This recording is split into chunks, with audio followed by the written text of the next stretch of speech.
Good morning. I am Tilak from class 9 and this is my project Obstacle Emerging Stop. And I am from Ganbia World School, and it works is when an object in front of it is stop here, and this is the ultrasonic sensor. Ultrasonic sensor is an instrument that measures the distance of an object by ultrasound waves.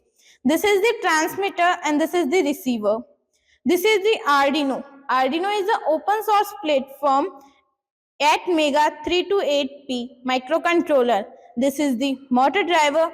Motor driver is used to control the motion and its direction.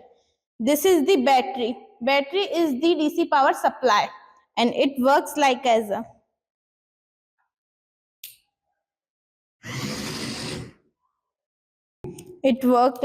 a when any obstacle in front of it is stop like this. Thank you.